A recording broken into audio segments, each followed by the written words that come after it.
Hello बच्चों, चौहानी education channel में आपका स्वागत है। बच्चों, आज हम एडीएट अभ्यास पुस्तिका कक्षा 7वीं विषय विज्ञान के अंतर्गत पाठ 6 भौतिक के एवं रासायनिक परिवर्तन के प्रश्नोत्तरों को हल करेंगे।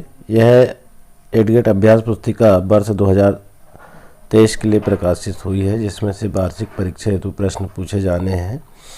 इसमें बहुत सारे जो है क्वेश्चन चेंज हुए हैं, तो बच्चों इनमें से तैयारी वार्षिक परीक्षा की करेंगे और इसी उद्देश्य से हमारे द्वारा यह वीडियो को बनाया गया है।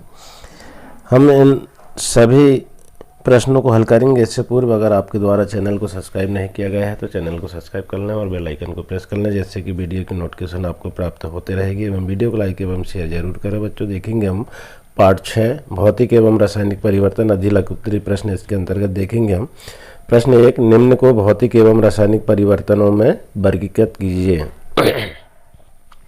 अब किसको करना है? मोम का पिघलना, भोजन का पाचन, कोयले का जलना, जल में शक्कर का घुलना। अब देखेंगे हम भौतिक परिवर्तन में मोम का पिघलना, शक्कर का घुलना, रासायनिक परिवर्तन में भोजन का पाचन, कोयले का जलना। इस प्रकार से इसके आंसर को हल कर लेंगे। इसके बाद क्वेश्चन नंबर 2 है, सिरका एसिटिक अम्ल धन प्लस खाने का सोडा कोष्टक में सोडियम हाइड्रोजन कार्बोहाइड्रेट उक्त अभिक्रिया में बनने वाले उत्पाद का नाम लिखिए। इन सारी क्रियाओं से बनने वाला जो है वो है कार्बन डाइऑक्साइड। इस प्रकार से हम इसका उत्तर लिख देंगे। प्रश्न 3 है, लकड़ी का काटना एक भौतिक परिवर्तन है, परंतु लकड़ी का जलना एक रासायनिक परिवर्तन है। स्पष्ट कीजिए। क्योंकि लकड़ी के जलने के बाद उसे पुनः उत्क्रमित नहीं किया जा सकता, इसलिए लकड़ी का जलना एक रासायनिक परिवर्तन है। प्रश्न 4 देखें, कापर सल्फेट विलयन नीला में लोहे की कील डालने पर विलयन का रंग हरा क्यों हो जाता है? तो क्यों हो जाता है? आयरन सल्फेट के बनने के कारण, इसलिए हरा हो जाता है। इसके बाद देखेंगे प्रश्न हम लघुत्तरीय प्रश्न है। प्रश्न 5, मैग्नीशियम के फीते को जलाने पर अवशेष के रूप में श्वेत भस्म पाउडर प्राप्त होता है। यह किस प्रकार का परिवर्तन है? परिवर्तन को समीकरण द्वारा समझाइए। तो हम देखेंगे यह एक रासायनिक परिवर्तन है, क्योंकि इसमें एक नए पदार्थ का निर्माण होता है। Mg(O2) बराबर MgO। तो इस प्रकार सूत्र के माध्यम से हम इसको देख सकते हैं। इसके बाद देखिए प्रश्न 6, भौतिक एवं रासायनिक परिवर्तन में अंतर स्पष्ट कीजिए। कुछ परिवर्तन ऐसे होते हैं जिसमें प्रारंभिक पदार्थ प्राप्त हो जाता है, ऐसे परिवर्तन को भौतिक परिवर्तन कहते हैं।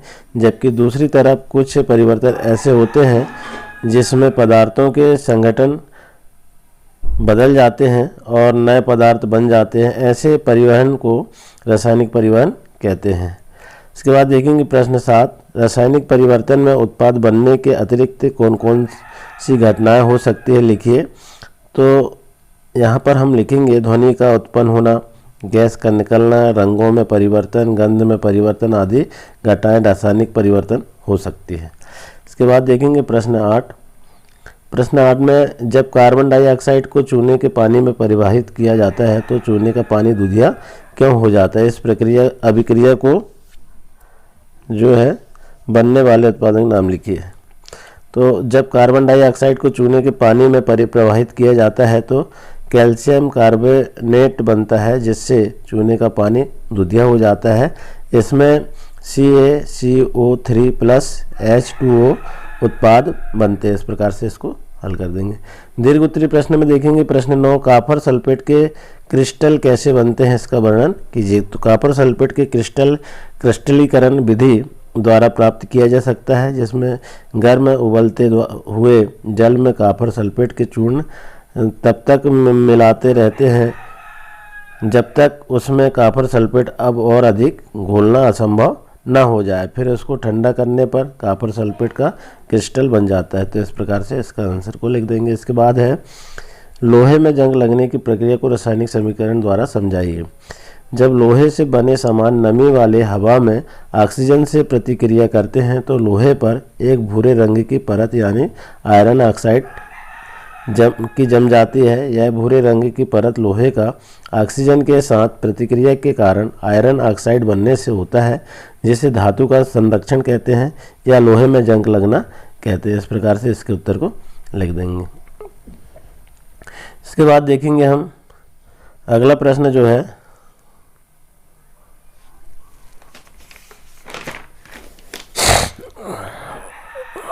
बी, लोहे को जंग लगने से बचाने के लिए आप क्या उपाय करेंगे? तो लोहे पर जंग लगने को plastic, paste, wax, paint, grease या तेल की परत चढ़ाकर कुछ हद तक रोका जा सकता है। इस पतली परत के कारण लोहे के परमाणु पानी के संपर्क में नहीं आ पाते, इसलिए ऑक्सीजन लोहे से संयोग नहीं कर पाती है और जंग नहीं लग पाता है। तो इस प्रकार हमारे इस तरह जो है सारे प्रश्न हल हो जाते हैं। बच्चों, आशा है वीडियो पसंद आया होगा। इसी तरह आने वाले अध्याय को कंप्लीट करने के लिए चैनल में बने रहें। धन्यवाद।